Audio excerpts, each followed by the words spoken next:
bem-vindos a mais um Momento Recivil. Hoje nós recebemos para um bate-papo Dante Ramos Júnior, que é registrador da cidade de Paranavaí, no Paraná, e também é diretor da Arpem Brasil.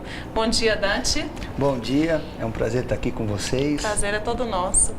Dante, você acompanhou de perto aí a história dos 15 anos do Recivil, que nós estamos comemorando hoje, né? Como que foi isso? O que você tem para contar? São muitas histórias, histórias interessantes, muitos causos, né? Porque, na verdade, foi uma dificuldade muito grande, uma época muito difícil, em que o registrador civil, imposta a gratuidade a ele, teve que se virar como pôde, na verdade. E surgiram alguns corajosos em alguns estados, né? Como lá no meu estado, nós trabalhamos num grupo. Aqui em Minas Gerais surgiu o Paulo. Isso com toda a vontade, com aquela disposição, né, de reagir àquela gratuidade que foi imposta ao registrador civil, e ele ficou da noite para o dia sem uma condição de sobrevivência mínima e de dar condição, inclusive, ao registro civil, à sociedade, um serviço bem feito, né?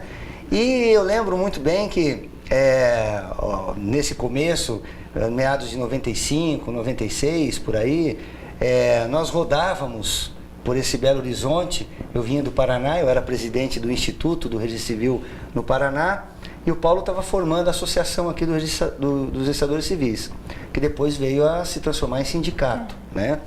E nós rodávamos a Assembleia, rodávamos em todos os lugares possíveis e imagináveis para conseguir reverter no Estado a condição do registrador civil conseguir a sua remuneração. Porque as pessoas não sabem, né? Porque com a lei da gratuidade, ele tinha que abrir o cartório, trabalhar, mas a conta de luz, a conta de água, o papel daquela certidão, e não recebia nada para aquilo. Sim, como nós trabalhamos em caráter privado, é importante que a população saiba, né?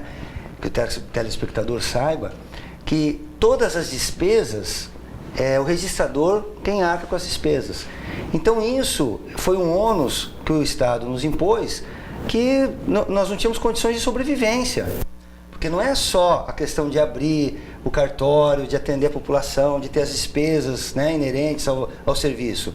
É a sua sobrevivência. Você é um agente delegado do Estado e que vive do que o cartório, da receita do cartório, do rendimento do cartório. Bom, e nós rodamos muito tempo, né? Conseguimos algumas vitórias aqui, encontramos aí alguns deputados que nos ajudaram, dentre eles o deputado Miguel Martini, que comprou a ideia, e aí surgiu em todos os estados a ideia de se fazer um fundo, de uma maneira em que nós conseguíssemos arcar, as associações ou sindicatos de cada estado, arcar com essas despesas, fazendo com que a própria classe conseguisse se mobilizar e nós conseguíssemos então um montante para conseguirmos pagar o nascimento e o óbito, né, pelo menos para que o registrador pudesse trabalhar. Isso numa forma de compensação, então? Exatamente, numa forma de compensação. Aí surgiram várias ideias, o selo, o papel de segurança, só a remuneração pura e simples, o ressarcimento, aliás, feita pelos próprios colegas de outras naturezas. Surgiram várias ideias, né? Das quais algumas vingaram, outras não vingaram. E aqui nós acompanhamos a luta de vocês, porque Minas Gerais tem uma importância em nível de Brasil muito grande, pela sua extensão, pelo número de registradores que existem. É uma coisa desproporcional. E Santa Catarina foi o primeiro estado que conseguiu o seu fundo, tá? Conseguiu junto com o Tribunal de Justiça. Pagava pouco, mas pelo menos já era ressarcido e já era uma luz no fim do túnel. Como houve um recurso ao STF, se existia constitucionalidade ou não desse fundo, começou a criar uma instabilidade nos estados, inclusive em Minas. Mas e daí, nós vamos criar, como é que vai ser? Mas foi resolvido isso, a lei foi aprovada em Santa Catarina e foi o início de tudo.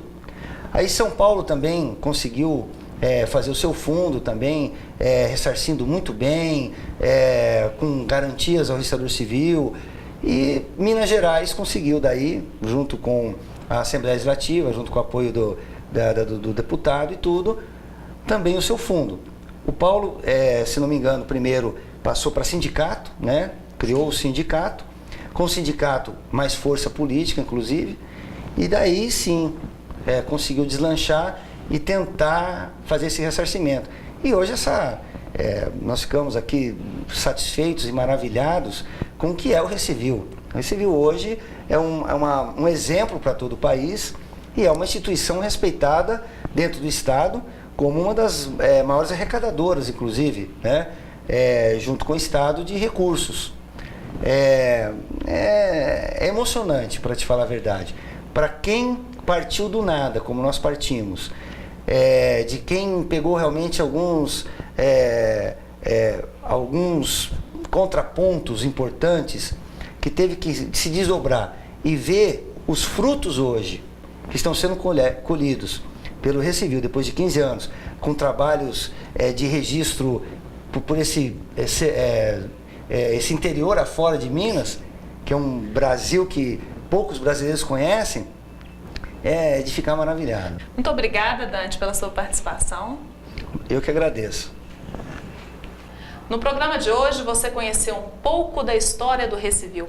Para saber mais sobre este sindicato, acesse o site www.recivil.com.br.